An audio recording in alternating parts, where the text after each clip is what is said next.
further, I want to tell you a little bit about Miss Pamela Moore. This is going to take up some time, so. I met Pam back in the 80s.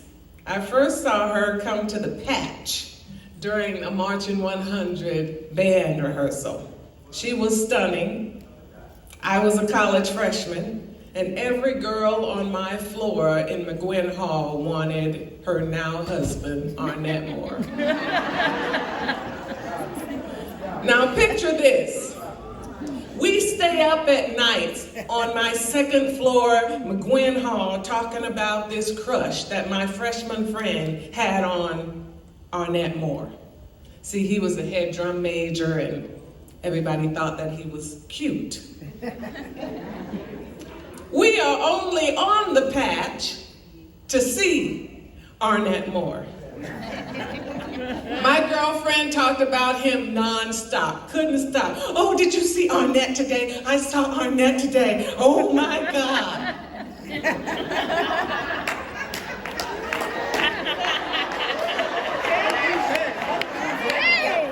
It was like that.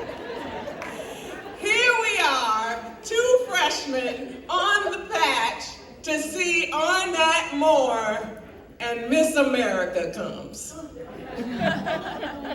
She walks up, and if it were a movie, it would be in slow motion, the clothes blowing in the wind, and the hair. She walks up, and my friend and I look at one another like, who is that?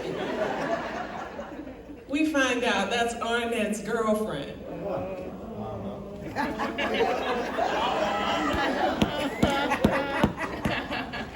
Well, after that, my friend knew she couldn't compete with that. The girlfriend was Pamela Moore. A few years later, we were members of the same church. And she was the most regal woman I think I had ever seen. I wanted to be just like her. I wanted a love like she had. I wanted that Volvo she drove. And I wanted that singing voice. She had the most amazing soprano singing voice, and she still does. One day I got up enough nerve to ask Pam if we could spend some time together. And she said yes, and our friendship was born. I saw Pam and Arnett get married. I sat in the back and I dreamed of my own wedding, and I think I was a hostess, but I don't remember doing anything. But I think I was. I was present at the birth of her first child, Sequoia. Pam was overdue and said that she needed to walk. So we went to Governor Square Mall and we walked, and we walked, and we walked. Well, it worked, and I don't know how I got the word because we didn't have cell phones at that time, but I got the word that she was in labor. How do we do that? But I rushed to the hospital to be there. And I was there when that beautiful niece of mine was born. And to this day, I feel so honored that they blessed me to be a part of that moment. More on my nieces later. Pam said, not the one, about quite a few boyfriends of mine. She never held her tongue. When I moved to New York to pursue my acting career, she called me every day. I still don't know how we did that without cell phones, but she prayed for me. She encouraged me. She was proud of me. And that gave me the strength I needed to keep going. She was always honest and always there. Her friendship was the real deal then, and it's the real deal now. So now that you have all the history, know that this friendship has grown even stronger through the years. She was the matron of honor at my wedding. Her children are the joys of my life. She's my bestie. So what do you say when your bestie calls you a week after the best trip I can think of, double dating at Disney World, and says, well, Angie, I got breast cancer. How do you respond on the other end of the phone? Do you hop straight into cliches and say, well, you know, God won't put more on you than you can bear? She already knew that. By his stripes you're healed. She already knew that. Oh, sis, I'm praying for you. She knew that. Have you tried this herb or that herb? I got on her nerves with that. Well, after a long silence, I said all those things and more, but mostly I listened. I listened to my friend pour her heart out about what would be the biggest battle of her life. It was a lump, and they caught it early, so we good. Most people who know me know that I don't like to talk on the phone. That would be another speech, but most people know that I don't. But we talked every day. We talked after every test. It was funny to us because when I was planning my wedding, we talked on the phone every day. So it felt like we had gone back to a time that we enjoyed a lot. Here we are talking on the phone every day. And as the weeks and months pass, the diagnosis is the same, but the prognosis starts to get fuzzy. And there were so many decisions, every day a new test and a new decision, and she consulted with family, and she prayed, and she worried, and finally, she made her decision. And through all these conversations, I can honestly say to you that Pam never lost her faith. She never lost her signature cool. I thought I saw a class act freshman year at the Patch.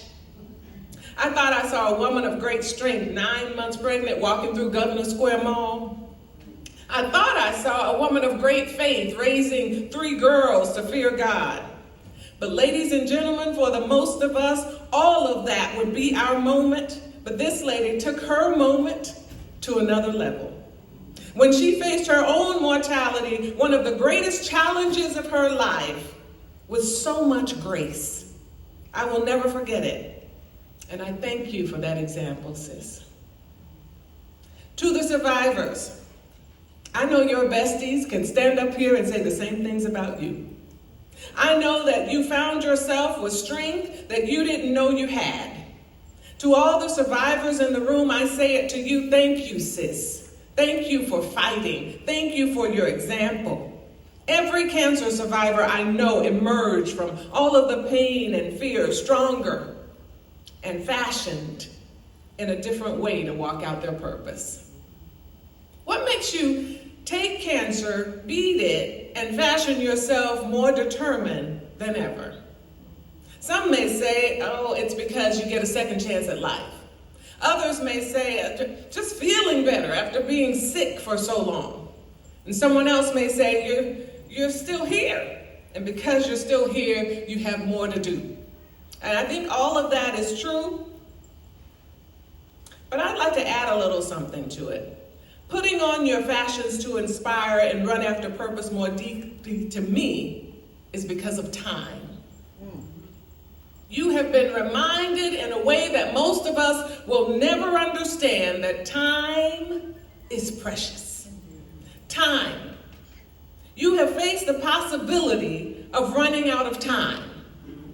Have you ever had a project due and the clock just started to click on your deadline and it's ticking and ticking and ticking, your deadline is coming and all you can think of, oh, I should have done this, I should have added this, I wish I had. You finish the project right in the nick of time. But what if at that moment your boss or your professor calls and says, hey, it's a snow day. You have more time. Survivors do not take time for granted. They are not missing a moment. They're taking advantage of the snow day. And they're making sure that they are fashioned for their next time.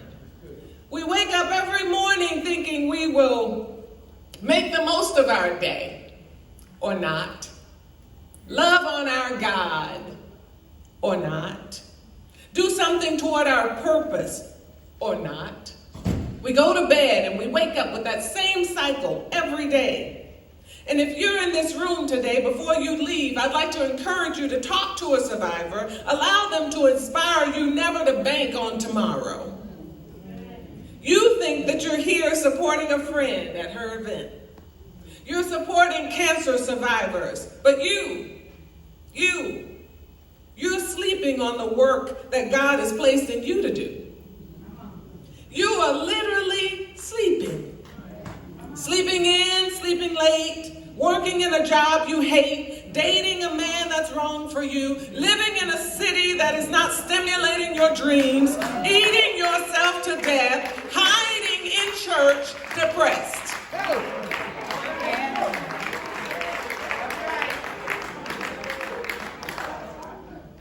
Your clothes are beautiful. Designer. Your makeup is on point, stunning, and you get your hair done every other week. And you are still not fashioned for his presence.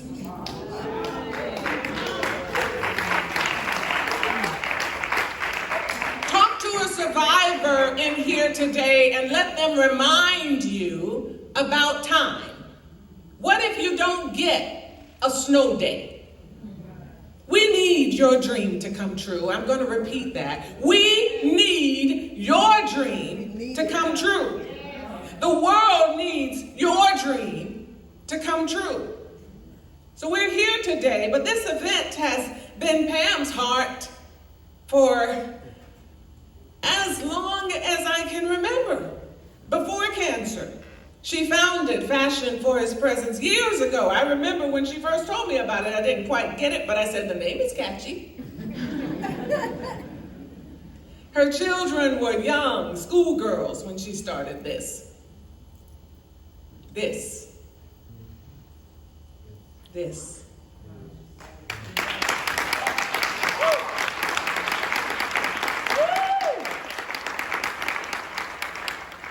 She would always say to me, Angie, I don't know what my passion is. I like a lot of things. I don't know what my purpose is. I would list all the many things that she is good at. And she would say, yeah, but I don't know, post-cancer, she's clear. Now she's very aware that time will not wait. Time will not wait for her to spend years trying to figure it out. I'm talking to you about time, not timing. That's good.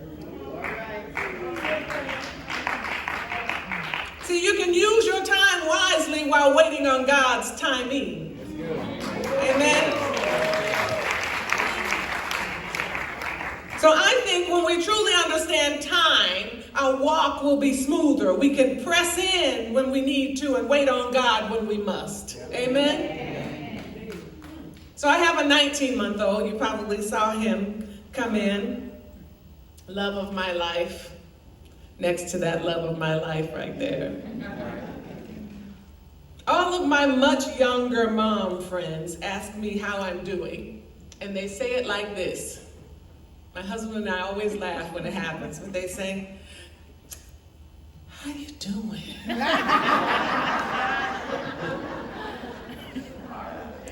You hanging in? And I tell you, I always think, I start feeling like, well, am I missing something? Am I supposed to be, what? How should I be doing? Yes, I'm exhausted. But I'm extremely happy being mom to Robbie. And I realized something, because I'm older, I am keenly aware that this moment in time, this toddler moment, this why does he destroy everything moment, this can't sit still for a moment lasts this long. You blink and it's over. My little time investing in this little life is a joy because I know it will be over soon. I'm aware of time. Time. Leave here today deciding to stop banking on a snow day. thing that's in your heart that's been there forever, it is time for you to birth it. You've been walking around Governor Square Mall too long.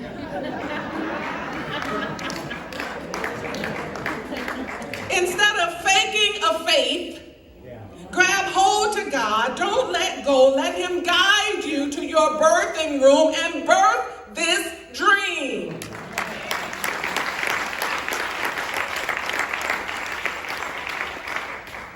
So thank you, Pamela, for inspiring us today. Thank you for letting us see a real life dream come true.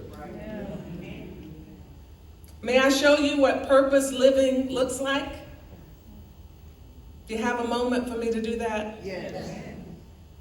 Sequoia, Devin, Micaiah, stand up.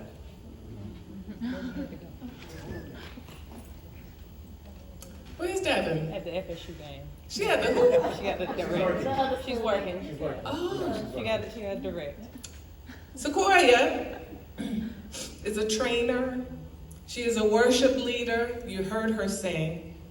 She's a small group leader, youth pastor sometimes, mom of 3, writer, producer.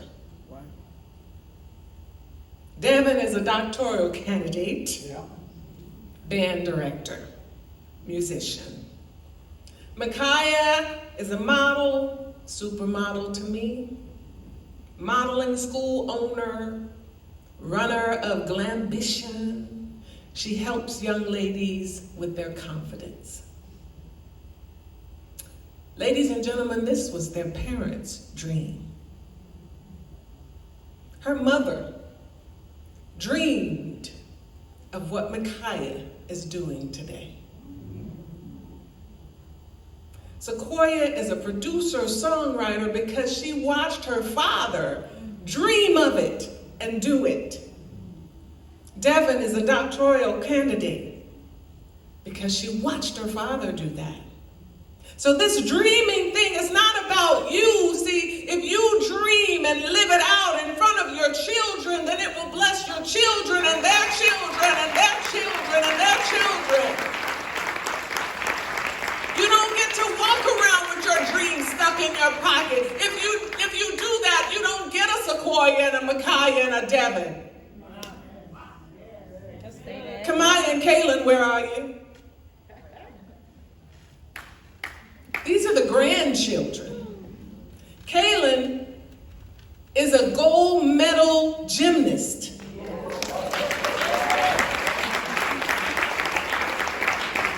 Kamaya is an actress. Not just an actress, She's on a television series already.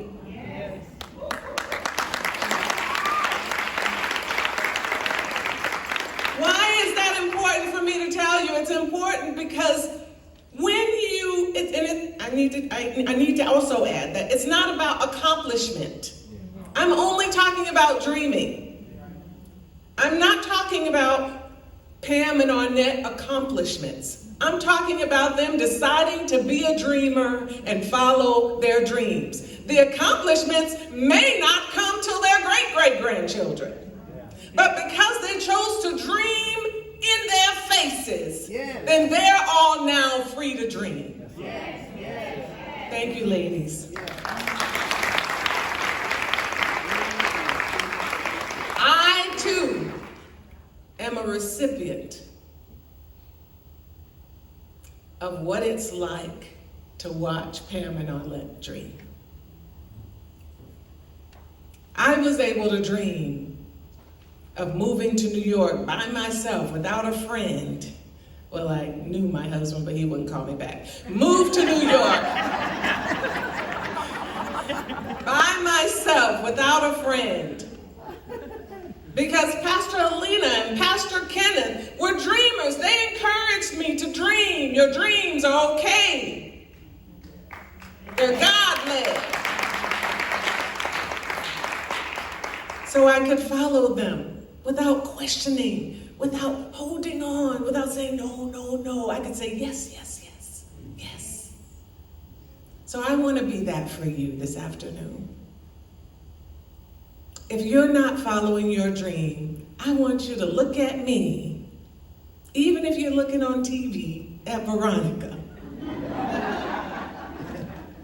And I want you to say, yes, I'm gonna dream. Accomplishments will come. That's not the goal right now. The goal is for you to just decide that your dream matters and that it's important to do, and that when you do it, this is what you get. You get a moment to bless people. You get a moment to hear words from the speakers that we've heard today. You get a moment to be a blessing when you decide that you're not gonna sleep in, that you don't care if it snows, you are just gonna follow your dream. So to my sisters, my friends, my besties, who are living fully fashioned lives today, you inspire me. I want to call your name. Pamela, Tammy, Daria, Felicia, Michelle, Veronica, Gladys, Jerome, Beverly, Pauline, and many more. Thank you, sis. Thank you for fighting to be with us. Thank you.